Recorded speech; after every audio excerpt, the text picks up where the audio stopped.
अगर ये स्ट्रोक है तो इसमें इसका जो ट्रीटमेंट है, that treatment is possible from 3 to 4.5 hours, 3 to 4.5 hours, जिसमें जो क्लॉट बना है उस क्लॉट को हम डिसॉल्व करने वाली मेडिसिन जो है वो हम अप टू 4.5 आवर्स तक ही दे सकते हैं। कुछ ऐसे लक्षण बताइए कि हम कैसे पहचाने कि हमारे सामने किसी को ब्रेन स्ट्रोक का अटैक आ रहा है। एफ का मतलब facial expression, facial deviation, in fact मुंह का टेढ़ा हो जाना। ए से होता है आर्म ड्रिफ्ट, जैसे आप मरीज को बोलेंगे कि आप दोनों हाथ आग सामने लाइए, तो जिस तरफ का ब्रेन इफेक्टिव है वो हाथ ऐसे गिर जाएगा, वो पूरा नीचे ड्रॉप हो जाएगा। इसको हम आर्म ड्रिफ्ट बोलते हैं। एस स्टैंड्स फॉर स्पीच, उसकी स्पीच जो होगी मरीज की वो ठीक से नहीं होगी, स्लरिंग होगी, वो पेशेंट तुतला के बोलेगा। अच्छा। ये है कि अगर उन्हें समझना हो कि स्ट्रोक रेडी हॉस्पिटल क्या होता है और कैसे वो पता करे कि हमारे आसपास कोई स्ट्रोक रेडी हॉस्पिटल है कि नहीं। स्ट्रोक रेडी हॉस्पिटल मतलब उसमें एटलीस्ट एक सीटी स्कैन या एमआरआई की फैसिलिटी होनी चाहिए, वहाँ पे एक्सपर्ट्स होने चाहिए, न्यूरोलॉजिस्ट, वहाँ पे इमरजेंसी डिपार्टमेंट में इसको मैनेज करने के लिए लोग एक्सपर्ट लोग होने चाहिए। अभी उसका अगर आपने हाथ उठा करके दिखाया, ये जिस हिसाब का जो पार्ट ब्रेन का अफेक्टेड है वो हाथ काम नहीं करेगा, तो सिर्फ हाथ से ही सिम्टम्स होते हैं या पैर में भी या बॉडी के अलग पार्ट्स में भी सिम्टम्स होते हैं? मोस्टली फेस, हाथ के, स्पीच का होता है। अदरवाइज इन सिवियर केसेस अगर मेजर स्ट्रोक है, आपकी बहुत ही बड़ी ब्लड वेसल इन्वॉल्व हो गई है जो कि ब्रेन को सप्लाई करती है, तो आपका पूरा हाफ ऑफ द बॉडी आपका पैरालाइज हो सकता है। कि रोशनी चली गई तो ब्रेन स्ट्रोक के बाद क्या कभी वापस आती है? या यहाँ पे डिपेंड करता है कि कितना सिवियर स्ट्रोक हुआ है। अगर ज़्यादा सिवियर अटैक हुआ है स्ट्रोक का तो yes, it can be reversible, नहीं वापस आ सकते। अकेला है घर पर या किसी भी जगह पर, उन्हें उस टाइम पर अटैक आता है तो किसी को मदद के लिए नहीं बुला सकते, तो अगर उस टाइम पे जो आपने हमें बताया कि 3.5 से 4.5 घंटे का टाइम है वो निकल जाता है, तो क्या स्ट्रोक की वजह से तुरंत मौत भी हो सकती है? जब आपकी जो ब्लड वेसल होती है वो फट जाती है हाई ब्लड प्रेशर के कारण, या कभी ब्लड प्रेशर ज़्यादा होने के कारण आपकी ब्लड वेसल्स डैमेज हो जाती हैं, उनमें गुब्बारा टाइप निकल आता है, तो गुब्बारा फट जाता है, या ब्लड वेसल भी कई बार फट सकती है। तो वो ब्रेन स्टेम में होता है। अगर ब्रेन स्टेम में आपका स्ट्रोक हो गया या हेमरेज हो गया तो यस, डेथ कैन हैपन, हो सकती है डेथ। टेस्ट वगैरह है डॉक्टर जो आप रेकमेंड करते हैं कि एक बार करा लीजिए कि पता चल जाए कि आप ब्रेन स्ट्रोक होने के खतरे पर तो नहीं है? इसके अलावा हमको रूटीन ब्लड टेस्ट से भी हमको काफ़ी हद तक इसमें मदद कर सकता है कि आगे इसको स्ट्रोक का रिस्क तो नहीं है, उसका कोलेस्ट्रॉल लेवल कितना है, उसके बाकी ब्लड पैरामीटर्स, कहीं वो डायबिटिक तो नहीं है कि जिसकी वजह से पेशेंट के जो मतलब कंडीशन है वो और ख़राब हो जाती है। तो कुछ मिस्टेक्स जो आप बताना चाहेंगे कि ये गलतियां आप ना करें अगर किसी को स्ट्रोक का अटैक आया है तो, वरना उस इंसान की कंडीशन और ख़राब हो। पानी पिला देते हैं, जो कि एक बहुत बड़ा नुकसान करना जा रहे हैं आप उस मरीज के साथ। पानी नहीं पिलाना चाहिए? पानी बिल्कुल नहीं पिलाना चाहिए। क्योंकि ऐसी कंडीशन में अगर पानी पिलाएंगे तो आप फूड पाइप के थ्रू पानी पिलाएंगे तो आपका वो विंड पाइप में जा सकता है, आपके लंग्स में जा सकता है, आपको रेस्पिरेटरी कॉम्प्लिकेशंस, एस्पिरेट करके निमोनिया इस तरह का, तो वो इमीडिएटली लाइफ थ्रेटनिंग हो जाता है।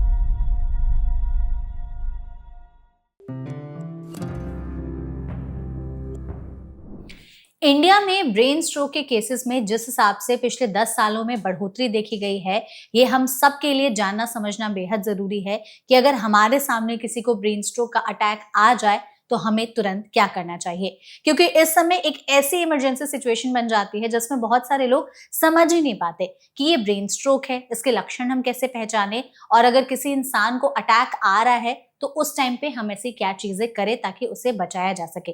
क्योंकि कई बार लोगों को पता नहीं होता और जाने अनजाने में वो ऐसी गलतियां कर देते हैं जिसकी वजह से जो ब्रेन स्ट्रोक का पेशेंट होता है उसकी मौत हो जाती है, वो इंसान बच नहीं पाता। इसीलिए हमने आज के सेशन को ऑर्गेनाइज किया है जिसमें हम ब्रेन स्ट्रोक के हर एक एस्पेक्ट को समझने की कोशिश करेंगे, ये जानेंगे समझेंगे कि किसी को अटैक आ जाए तो हमें एज अ रिस्पॉन्सिबल सिटीजन क्या करना चाहिए, वो कौन सी चीजें हैं जो नहीं करनी चाहिए, और समय पर उस इंसान का इलाज कराना कितना ज्यादा जरूरी है। जिसके लिए हमारे साथ बहुत ही स्पेशल एक्सपर्ट मौजूद हैं। हमारे साथ हैं डॉक्टर स्वदेश कुमार जो कि क्लस्टर हेड है emergency trauma care Narayana health में। तो डॉक्टर, सबसे पहले तो इस सेशन में आपका बहुत बहुत स्वागत है। नमस्कार, थैंक यू सो मच हमारे साथ इस सेशन में जुड़ने के लिए और इतने इंपॉर्टेंट टॉपिक पर बात करने के लिए। हम चाहते हैं डॉक्टर कि इस पॉडकास्ट की जो शुरुआत है हम इसी से करें कि सबसे पहले आप हमें कुछ ऐसे लक्षण बताइए कि हम कैसे पहचाने कि हमारे सामने किसी को ब्रेन स्ट्रोक का अटैक आ रहा है, ताकि हम 2-3 लक्षण पहचान करके समझ सके सबसे पहले कि हाँ, ये ब्रेन स्ट्रोक है, कोई और चीज नहीं है। जी मेघा, सबसे पहले तो मैं आपको ये बताना चाहूँगा कि आपने बहुत इम्पोर्टेंट टॉपिक चुना है, स्ट्रोक मैनेजमेंट इन इमरजेंसी, क्योंकि काफ़ी केसेस इस तरह के देखे जाते हैं। एंड मैं बिफोर आई गो अहेड, आगे जाने से पहले मैं ब्रेन के बारे में थोड़ा सा बताना चाहूँगा, क्योंकि ये टॉपिक है ब्रेन स्ट्रोक से रिलेटेड।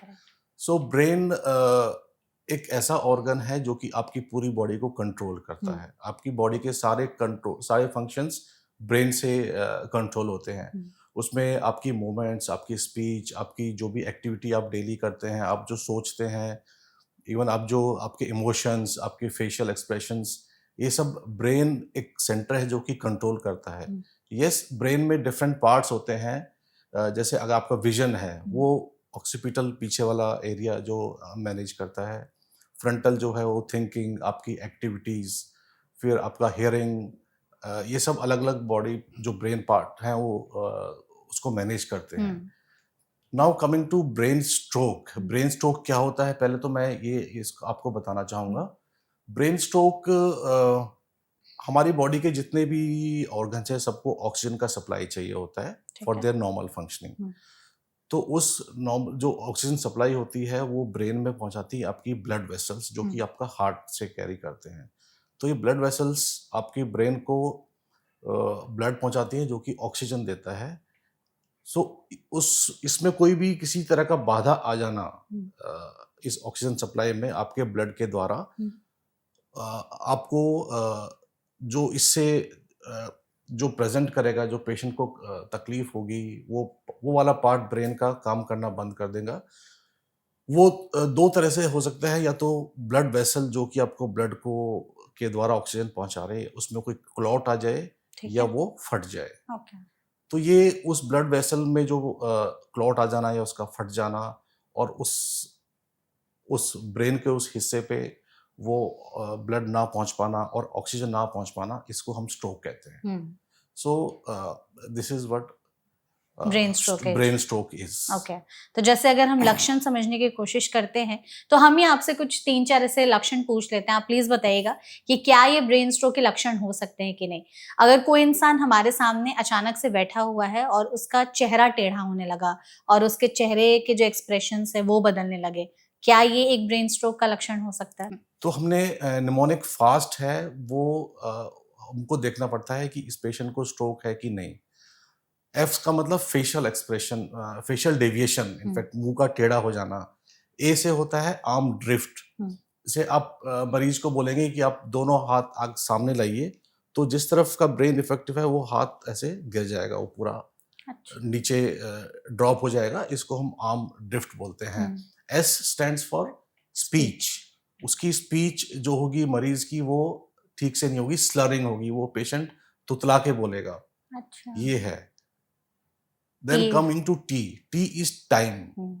Time का मतलब है it's time to call the hospital and take the patient to hospital, call the ambulance, medical help. So हमें स्ट्रोक मैनेजमेंट में जो सबसे इम्पोर्टेंट एस्पेक्ट होता है वो अर्ली स्ट्रोक रिकग्निशन। हम स्ट्रोक को रिकग्नाइज कितना जल्दी कर सकते हैं, कितना ठीक से कर सकते हैं, ये स्ट्रोक मैनेजमेंट का सबसे इम्पोर्टेंट पार्ट होता है। बिल्कुल। क्योंकि टाइम इज ब्रेन हम कहते हैं स्ट्रोक मैनेजमेंट में, टाइम इज ब्रेन। क्योंकि ब्रेन के फंक्शनल यूनिट्स होते हैं, उनको हम कहते हैं न्यूरॉन्स। हमारे ब्रेन में अबाउट 86 बिलियन न्यूरॉन्स होते हैं। सो इतने न्यूरॉन्स को में अगर जैसे स्ट्रोक अगर होता है, ब्लड सप्लाई बंद हो गई, ऑक्सीजन कट हो गया, तो उस एरिया में जो न्यूरॉन्स होते हैं वो न्यूरॉन्स दे स्टार्ट डाइंग, वो मरना शुरू होते हैं। And every minute is important. Correct. आप even every minute is important, as I mention, हर एक मिनट में there are millions of lakhs of neurons जो कि मर जाते हैं, एंड ये कई बार इरिवर्सिबल होते हैं, जो मतलब मर जाते हैं उनका वापस नहीं आते वो, वापस नहीं आते हैं। तो तो बहुत जरूरी है टाइम जी मैनेजमेंट। जी जी, टाइम बहुत जरूरी है। हम्म, तो टाइम से मैं ये हॉस्पिटल बार बार पहुंचाना। बताऊंगा, आप आगे सुनेंगे कि मैं बार बार बोलूंगा time is brain, and time बहुत इंपॉर्टेंट एस्पेक्ट है। तो सबको टाइमली रिकग्निशन इसका आना चाहिए। सेकंड है कि आपने एक बार देख लिया कि हाँ ये सिम्टम्स हैं, एंड आपको लग रहा है कि ये स्ट्रोक है, तो आपको हेल्प के लिए बुलाना है, एंड नियरेस्ट हॉस्पिटल में आपको लेके जाना है, जहाँ पे आपका, जो कि स्ट्रोक रेडी हॉस्पिटल हम कहते हैं उसको। स्ट्रोक रेडी हॉस्पिटल मतलब उसमें एटलीस्ट एक सीटी स्कैन या एमआरआई की फैसिलिटी होनी चाहिए, वहाँ पे एक्सपर्ट्स होने चाहिए, न्यूरोलॉजिस्ट, वहाँ पे इमरजेंसी डिपार्टमेंट में इसको मैनेज करने के लिए एक्सपर्ट लोग होने चाहिए। तो you have to take the patient to the stroke ready hospital once you recognise, क्योंकि अगर ये स्ट्रोक है तो इसका जो ट्रीटमेंट है, that treatment is possible from 3 to 4.5 hours, 3 to 4.5 hours, जिसमें जो क्लॉट बना है उस क्लॉट को हम डिसॉल्व करने वाली मेडिसिन जो है वो हम अप टू 4.5 आवर्स तक ही दे सकते हैं। 4.5 घंटे के बाद अगर नहीं, मतलब उसके पहले ही देना होता है, उसके बाद का जो टाइम है वो थोड़ा सा अर्लियर दी बेटर हम कहते हैं कि इमीडिएट, जितना जल्दी देंगे रिकवरी उतना जल्दी होगा, उतना ज्यादा होगा। ओके। तो जो स्ट्रोक डिसॉल्विंग मेडिसिन है इसको हम जल्दी से जल्दी, एंड उसका जो विंडो पीरियड हम कहते हैं इसको, window period is from 3 to 4.5 hours. लेकिन आजकल क्योंकि टेक्नोलॉजी इंप्रूव हो गई है, we can treat stroke patients up to 24 hours also. There other techniques which are available. हम जो स्ट्रोक को हम दवाई के द्वारा डिसॉल्व नहीं कर सकते, जिस क्लॉट को, उसको हम इंटरवेंशन के द्वारा हम सक आउट भी कर सकते हैं। अच्छा। अप टू 24 आवर्स, 24 घंटे तक का। 24 घंटे तक। बट फिर भी टेक्नोलॉजी अवेलेबल है, इसका मतलब ये नहीं कि we can relax and sit back, and earlier the better. Correct. अभी जैसे आपने लक्षण बताए हमें, तो आपने FAST ये 4 का हमें एक थंब रूल समझाया। हम अगर इसको थोड़ा सा और गहराई से समझने की कोशिश करें तो सबसे पहले हमने बात की कि किसी भी इंसान के चेहरे का एक्सप्रेशंस बदल रहा है या उसके मुंह टेढ़ा हो रहा है, तो ये एक स्ट्रोक के जो लक्षण हो सकते हैं। अगर वो इंसान हमारे सामने अभी नॉर्मल बात कर रहा था, लेकिन अचानक से उसकी आवाज में बदलाव अगर हमें देखने को मिल रहा है, आपने जैसे कहा कि वो तुतला के बोलने लगा या फिर स्लो मोशन में बोल रहा है, तो क्या ये भी एक स्ट्रोक का लक्षण हो सकता है? डेफिनेटली ये स्ट्रोक का लक्षण बिल्कुल हो सकता है। और ऐसे में हमको ये आपने आइडेंटिफाई कर लिया, क्योंकि फास्ट का ये स्पीच वाला एस्पेक्ट आ गया, तो यस ये एक स्ट्रोक का लक्षण हो सकता है, एंड हमको फिर उसको तुरंत एक्ट करना चाहिए। और अगर जैसे अभी वो इंसान, आपने कहा कि अभी नॉर्मल बैठा हुआ है, अभी उसका अगर आपने हाथ उठा करके दिखाया, ये जिस हिसाब का जो पार्ट ब्रेन का अफेक्टेड है वो हाथ काम नहीं करेगा, तो सिर्फ हाथ से ही सिम्टम्स होते हैं या पैर में भी या बॉडी के अलग पार्ट्स में भी सिम्टम्स होते हैं? मोस्टली फेस, हाथ के स्पीच का होता है। अदरवाइज इन सिवियर केसेस, अगर मेजर स्ट्रोक है, आपकी बहुत ही बड़ी ब्लड वेसल इन्वॉल्व हो गई है जो कि ब्रेन को सप्लाई करती है, तो आपका पूरा हाफ ऑफ द बॉडी आपका पैरालाइज हो सकता है। पूरा हाफ ऑफ द बॉडी आपका, अपर लिम्स ज़्यादा इफेक्ट होते हैं, बट लोअर लिम्स भी इफेक्ट होते हैं, and it is paralysed. You can not, आप पेशेंट को बोलेंगे कि हाथ हिलाइए, पैर उठाइए, तो पेशेंट अगर मेजर स्ट्रोक है तो उसमें नहीं हिला पाएगा और बोल भी नहीं पाएगा। तो उस टाइम क्या उनके सोचने समझने की क्षमता भी कम हो जाती है, वो सुन भी नहीं पाते? जी जी, वो सुन भी नहीं पाता या रिएक्ट नहीं कर पाता। अगर थोड़ा बहुत उसका समझ में आता भी है तो वो उस पर रिएक्ट नहीं कर पाता। और क्या विजन में भी कुछ बदलाव देखने को मिलते हैं कि उसका जो है देखने की क्षमता भी कम हो गई है? जी, विजन इसमें क्योंकि ब्रेन, जैसे मैंने बताया कि ऑक्सीपिटल जो पीछे वाला हिस्सा होता है वो विजन कंट्रोल करता है, तो यस, विजन भी ब्लर्ड हो सकती है या विजन, लॉस ऑफ विजन भी हो सकता है। लॉस ऑफ विजन भी हो सकता है? यस। तो एक बार जैसे अगर आंख की रोशनी चली गई तो ब्रेन स्ट्रोक के बाद क्या कभी वापस आती है या? यहाँ पे डिपेंड करता है कि कितना सिवियर स्ट्रोक हुआ है। अगर ज्यादा सिवियर अटैक हुआ है स्ट्रोक का, तो yes, it can be reversible, नहीं वापस आ सकते वापस आ सकती है। अच्छा डॉक्टर, कई बार ऐसा होता है कि पेशेंट्स जो हैं वो किसी पब्लिक प्लेस में बैठे हैं, उनको स्ट्रोक आ गया, तो चलिए लोग हैं उनकी मदद करने के लिए। कुछ ऐसे सिचुएशंस होते हैं जिसमें पेशेंट अकेला है घर पर या किसी भी जगह पर, उन्हें उस टाइम पर अटैक आता है तो वो किसी को मदद के लिए नहीं बुला सकते। तो अगर उस टाइम पे जो आपने हमें बताया कि 3.5 से 4.5 घंटे का टाइम है, वो निकल जाता है, तो क्या स्ट्रोक की वजह से तुरंत मौत भी हो सकती है? अगेन मौत भी हो सकती है डिपेंडिंग अपॉन कि किस ब्रेन के किस एरिया का स्ट्रोक हुआ है। अफेक्ट कोई हुआ। मेजर वेसल तो इसका इफेक्ट नहीं हुई है। हम्म, और स्ट्रोक दो प्रकार के होते हैं, ये मैं बताना चाहूँगा। एक होता है इस्केमिक स्ट्रोक हम्म, और एक होता है हेमरेजिक स्ट्रोक। ठीक है। इस्केमिक स्ट्रोक होता है जब ब्लड सप्लाई उस एरिया की ब्रेन की बंद हो जाती है क्लॉट के कारण। इस्केमिक स्ट्रोक के भी दो कारण हो सकते हैं, embolic stroke and thrombotic stroke. ठीक है। एम्बोलिक स्ट्रोक होता है वो सडन होता है, हम्म, वो इवन यंग पॉपुलेशन में भी काफी देखा जाता है कि हम्म, कोई छोटा सा क्लॉट आपके बॉडी के किसी हिस्से से, मोस्टली हार्ट से, हार्ट की जब रिदम इरेगुलर होती है तो वहां से क्लॉट निकल के आपके ब्रेन में जा सकता है या किसी और पार्ट से। ठीक है। कोई एम्बोलस, कोई क्लॉट आपके ब्रेन में जा सकता है हम्म, तो उसको बंद कर देता है। ये होता है अच्छा। Embolic stroke.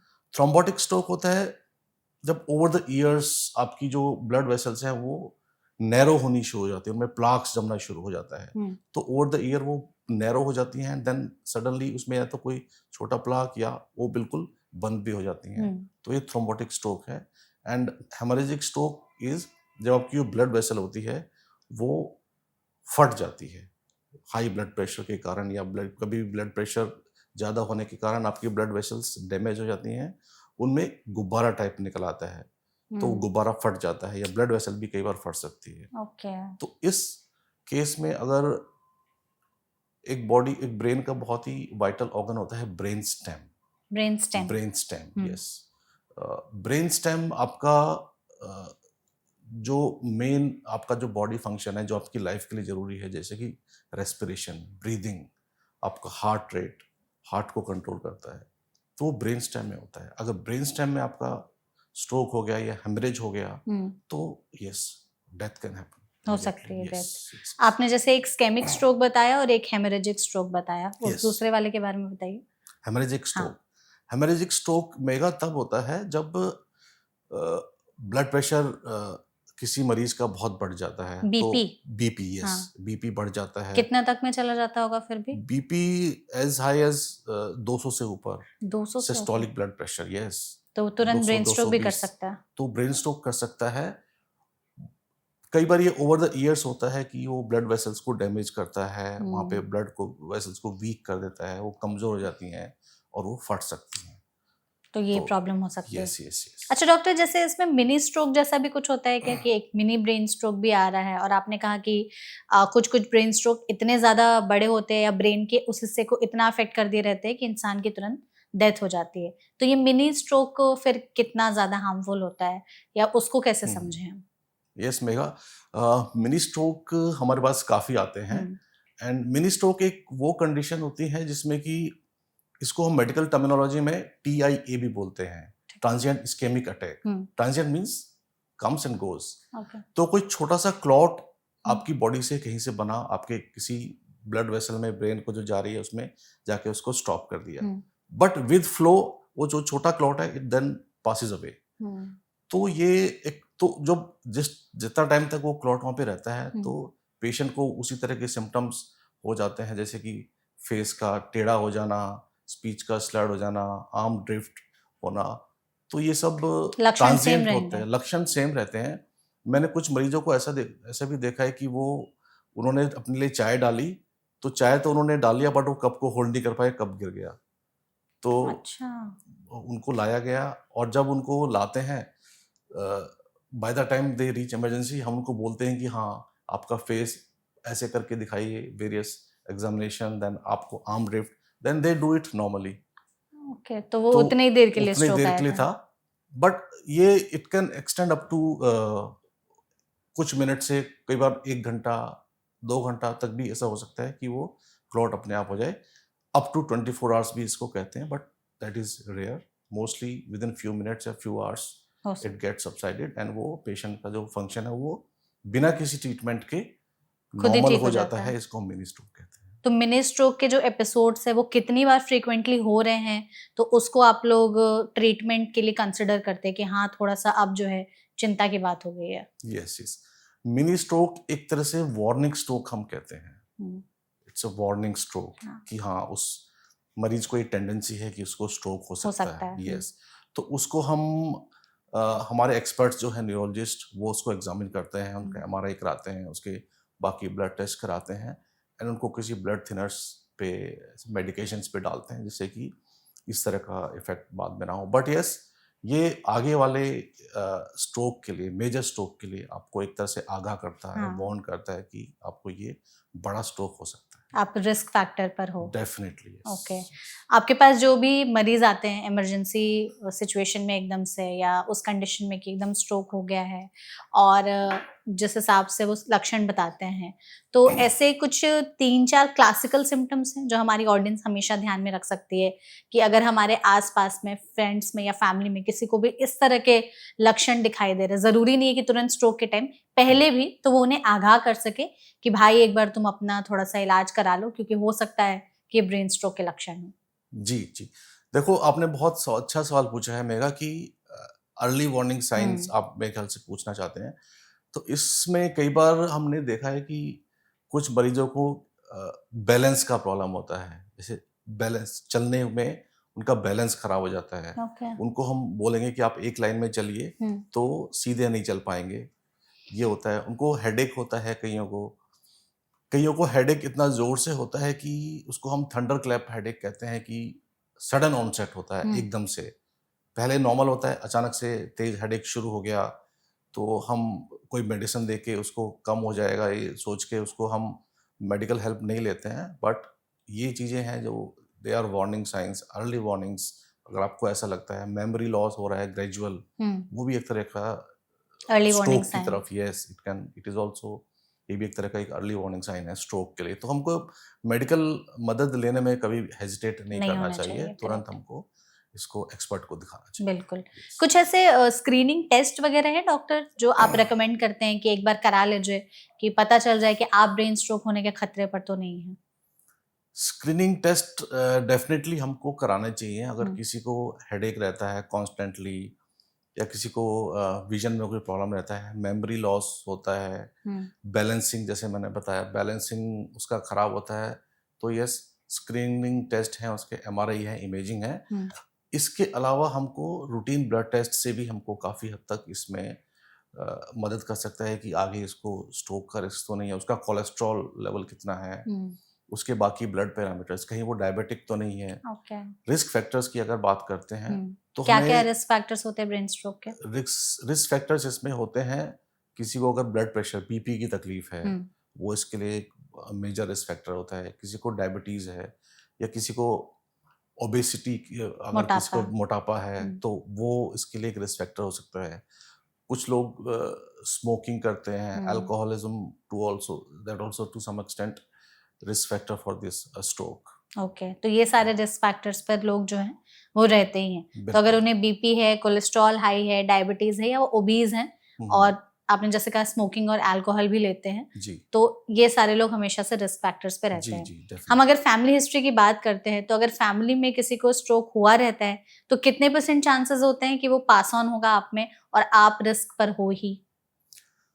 Stroke as such genetic हम नहीं कहते, बट रिस्क फैक्टर्स अगर फैमिली में किसी को है, कोई ब्लड प्रेशर से ग्रसित है, कोई डायबिटीज है, कोलेस्ट्रॉल हाई रहता है, तो इस तरह की फैमिलीज में क्योंकि ये रिस्क फैक्टर्स आगे वाली पीढ़ियों में भी रहेंगे, तो स्ट्रोक एक रिस्क फैक्टर बना रहता है उनके लिए। तो it can that way run in families, yes, वो हो सकता है। यस, करेक्ट है। यस। अगर कोई इंसान स्ट्रोक आ गया, आपने कहा कि उसे जल्द से जल्द स्ट्रोक रेडी हॉस्पिटल में ले जाना होता है, बट जी। उस दौरान जो आसपास के लोग होते हैं, कई बार ऐसी कुछ गलतियां कर देते हैं कि जिसकी वजह से पेशेंट के जो मतलब कंडीशन है वो और खराब हो जाती है।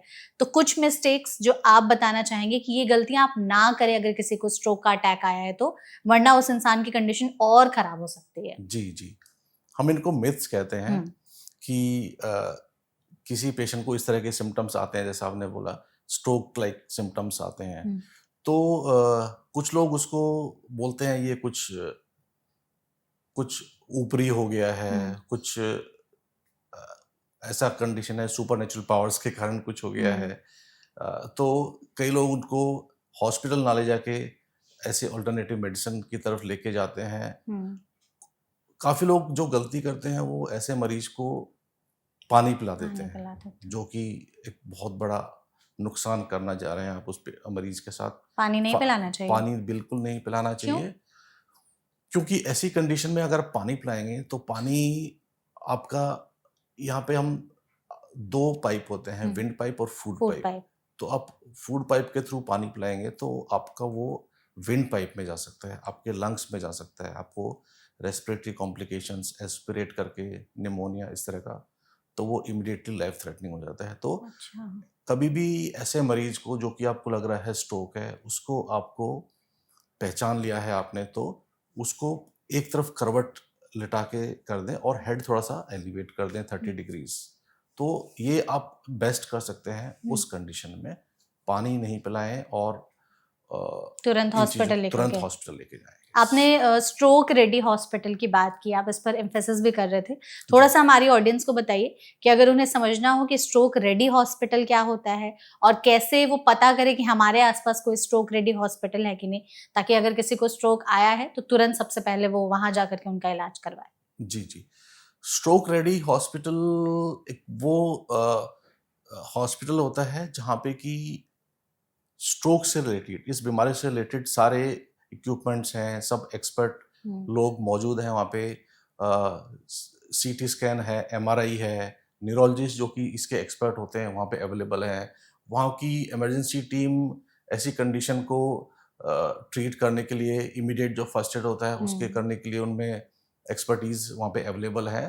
तो आपको तुरंत उसको स्ट्रोक रेडी हॉस्पिटल में ले जाना चाहिए। अगर आप इनको ऐसे हॉस्पिटल में नहीं लेके जाएंगे और आप किसी दूसरे छोटे हॉस्पिटल में लेके जाएंगे, वो उनकी तरफ से वो आप ठीक करते हैं कि हाँ नियरेस्ट हेल्प होनी चाहिए। बट अगर आपको पता लग गया है कि ये स्ट्रोक हो सकता है, अगर छोटे हॉस्पिटल में लेके जाएंगे तो वहाँ पे आपका समय जो कि 3.5 घंटे का रहता है से 4.5 घंटे का है, वो उसमें काफ़ी लॉस हो जाएगा। और वहाँ पे क्योंकि अगर आप जाएंगे तो आपको वो एग्जामिन करेंगे, अल्टीमेटली आपको वो रेफर करेंगे किसी बड़े हॉस्पिटल, तब तक आपका टाइम वेस्ट होगा। Yes, so that's why the stroke ready hospital is very important. आपने डॉक्टर बताया कि स्ट्रोक रेडी हॉस्पिटल लेकर के जाइए, क्योंकि आपके पास 3.5 से 4.5 घंटे का एक गोल्डन टाइम होता है। अगर आपने टाइम जितना वेस्ट किया उतना जो है स्ट्रोक इरिवर्सिबल हो जाता है। उस समय पर जिस पेशेंट को स्ट्रोक का अटैक आया होता है उसके साथ क्या चीजें हो रही होती हैं, और अगर वो 3.5 से 4.5 घंटे का टाइम पीरियड निकल गया तो चांसेस है कि वो इंसान बच पाएगा या अपनी नॉर्मल जिंदगी कभी जी पाएगा, या वो कंप्लीटली पैरालाइज्ड हो जाता है। जी, ये काफ़ी देखा जाता है कि खासकर जो दूर दराज से पेशेंट्स आते हैं हमारे हॉस्पिटल्स में, वो टाइम पे नहीं पहुंच पाते हैं एंड वो ये टाइम लॉस कर देते हैं। तो उनको भी हमको ये मैसेज आपके माध्यम से या किसी और माध्यम से पहुंचाना चाहिए कि स्ट्रोक का क्या टाइम का क्या इम्पोर्टेंस है स्ट्रोक मैनेजमेंट में। और अगर किसी कारणवश वो इससे लेट हो जाते हैं, वो टाइम पर नहीं पहुंच पाते हैं, जो विंडो पीरियड जिसको हम कहते हैं, अगर वो विंडो पीरियड में नहीं पहुंच पाते हैं तो जैसा कि मैंने बताया आपको कि अभी आजकल टेक्नोलॉजी में कुछ ऐसी नई इनोवेशंस आई हैं कि 4.5 घंटे के बाद भी एंड अप टू 24 आवर्स हम स्ट्रोक को उसको सकआउट करके एंड ब्लड थिनर्स देके सकआउट करके भी पेशेंट को काफ़ी हद तक हम नॉर्मल कर सकते हैं। ऑफ कोर्स वो जैसे मैंने कहा अर्लियर द बेटर, जो रिजल्ट आते हैं वो बेटर होते हैं, बट यस हमको फिर भी ये चीज़ अपने ध्यान में रखनी चाहिए कि अभी स्ट्रोक का जो मैनेजमेंट है वो अप टू 24 आवर्स तक का है अगर आप सही जगह पे जाते हैं तो। कौन सी दवाई दी जाती है 3.5 से 4.5 घंटे में, आपने कहा? इसमें एक ब्लड जो क्लॉट है उसको डिसॉल्व करने की दवाई होती है। एक ही दवाई होती है? हाँ जी, एक ही दवाई होती है, वो हम इंजेक्शंस के थ्रू देते हैं। और उस इंजेक्शन के थ्रू मैंने कभी ऐसा भी देखा है कि इधर से दवाई जा रही है और मरीज को हम दवाई जाते रहते टेस्ट करते हैं तो वो अपना हाथ हिलाना शुरू कर देता कर है। देते हैं। इतना So, इफेक्टिव होती है इतना दवाई? इफेक्टिव होता है yes। कितने देर में काम कुछ करना शुरू कर देती है दवाई? विद इन 10 to 15 मिनट्स 10 कुछ से केसेस में, हम्म, बट अगेन डिपेंड करता है कि स्ट्रोक स्ट्रोक कितना कितना बड़ा है। बड़ा है, किस जगह पे है। करेक्ट सो है। द ये मेडिसिन बहुत जरूरी है। बहुत जरूरी है एंड मेडिसिन इज बहुत हम्म। इफेक्टिव होती है। और अगर ये मेडिसिन किसी को ना मिले समय पर तो इसके अलावा कोई और ट्रीटमेंट बचता है, या 24 घंटे का भी टाइम पीरियड निकल गया तो फिर वो इंसान रिवर्स नहीं हो सकता ब्रेन स्ट्रोक के अटैक से? अगर ये मेडिसिन नहीं दे पाते हैं और 24 घंटे का भी समय निकल गया है और पेशेंट एक दिन बाद पहुंचता है अस्पताल में, तो उसके बाद उसका, क्योंकि जो ब्रेन का वो पार्ट है जहाँ पे कि स्ट्रोक आया है, तो वो हिस्सा काफ़ी वीक हो जाता है। इसमें मैं आपको फिजियोथेरेपी का रोल बताना चाहूँगा कि स्ट्रोक मैनेजमेंट में फिजियोथेरेपी का एक बहुत अहम रोल रहता है। वो सब में जो टाइमली पहुंचते हैं उनमें भी रिहेबिलिटेशन होता है स्ट्रोक का, और जो 24 घंटे के बाद पहुंचते हैं उनमें भी स्ट्रोक का रिहेबिलिटेशन का बहुत इम्पोर्टेंस होता है। एक तरह से हम फिजियोथेरेपी को बैकबोन कहते हैं स्ट्रोक में, क्योंकि उसके बाद जो उस पेशेंट का जो डिसेबिलिटी जो हो जाता है उसको ग्रेजुअली उसको एक्सरसाइज कराना, उसकी प्रैक्टिस कराना, स्पीच थेरेपिस्ट होते हैं जो मरीज को मदद करते हैं स्पीच वापस लाने में, मेमोरी लॉस जो हो गया उसको एक्सरसाइज कराते हैं, क्विज देते हैं उनको, तो उसको इस तरह से फिजियोथेरेपी का बहुत काफ़ी इसमें रोल होता है।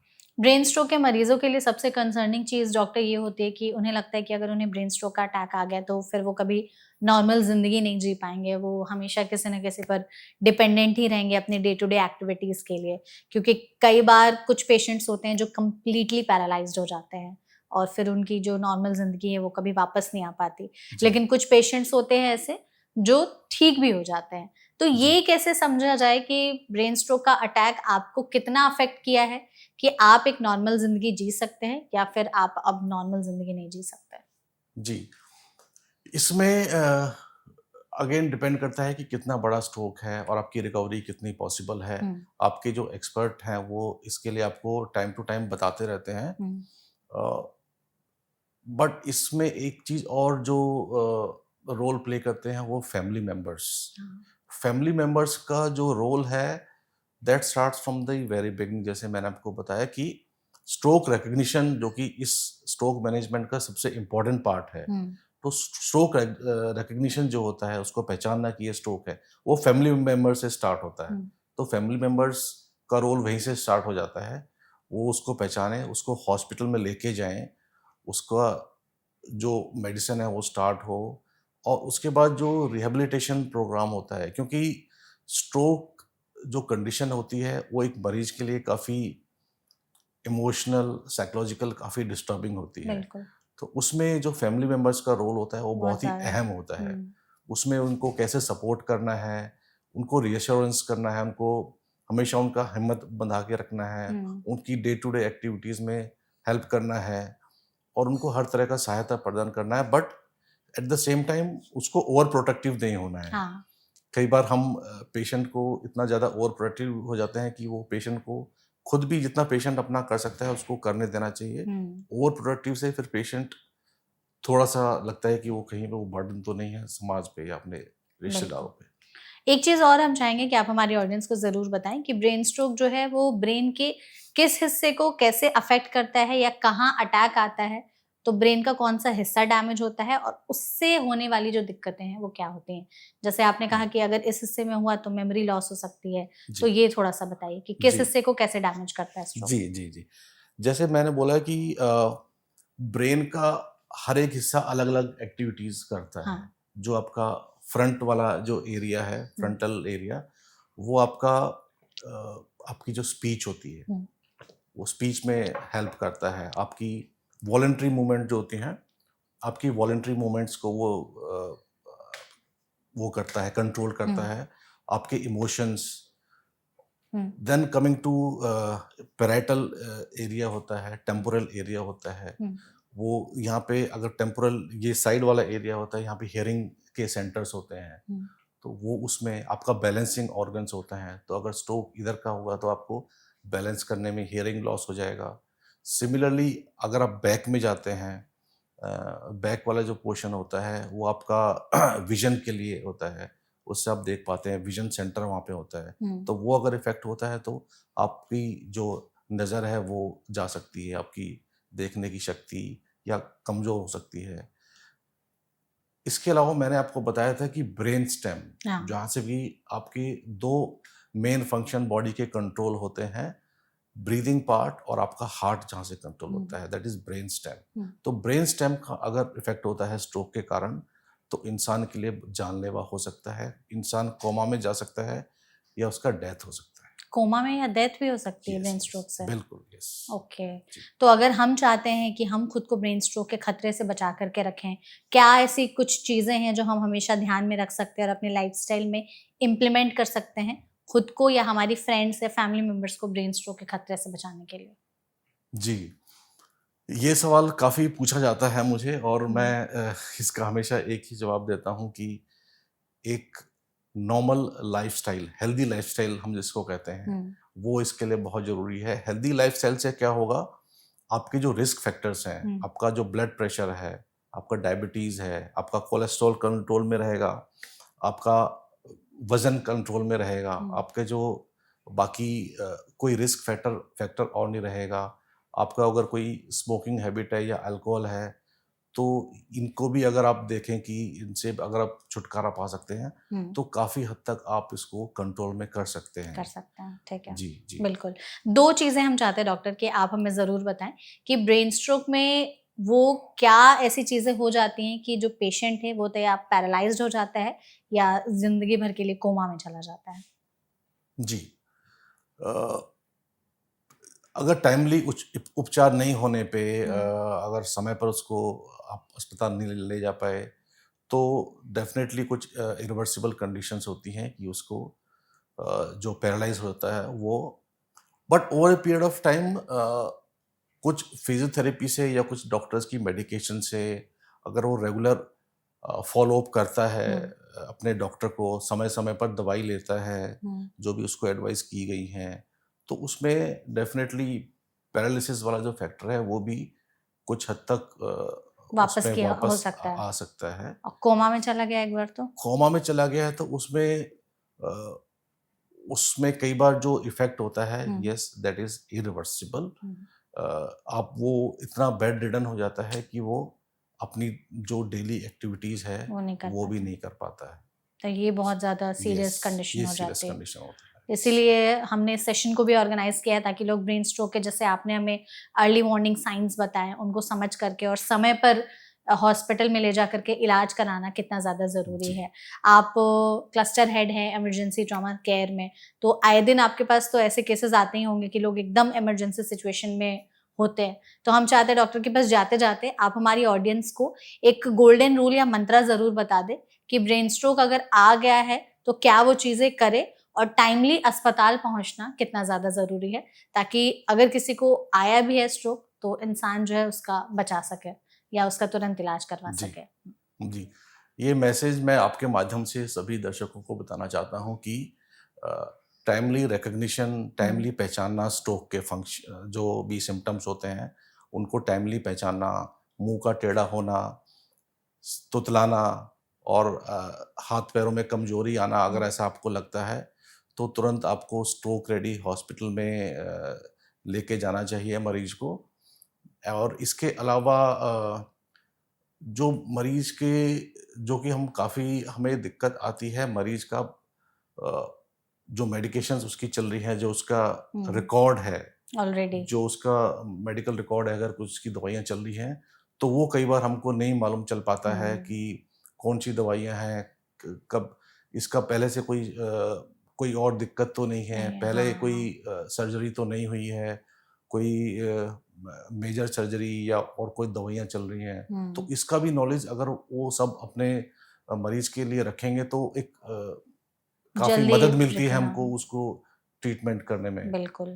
तो तो ये भी मैं बहुत आपको ज़रूरी बताना है। चाहूँगा, अगर बिल्कुल। हो सके तो जितने भी डॉक्यूमेंट्स वगैरह हैं, वो साथ में लेके रखें और उस इंसान की एक हिस्ट्री, मेडिकल हिस्ट्री ज़रूर पता करके रखें कि उसको पहले से कोई प्रॉब्लम तो नहीं है, जी, जी। ताकि आपके लिए भी ईज़ी हो जाए और पेशेंट्स के लिए भी ईज़ी हो जी, जाए। जी। जरूर। तो thank you so much doctor, इस सेशन में आप हमारे साथ जुड़े, आपने ब्रेन स्ट्रोक पर हमें बहुत ही अच्छी और इंसाइटफुल इन्फॉर्मेशन दी है जो हमारी ऑडियंस के लिए काफ़ी ज़्यादा हेल्पफुल होने वाली है, क्योंकि जिस हिसाब से केसेस बढ़ रहे हैं ज़रूरी है कि लोगों तक ये अवेयरनेस पहुंचे ब्रेन स्ट्रोक के बारे में और टाइमली वो इलाज करवा सके अपना।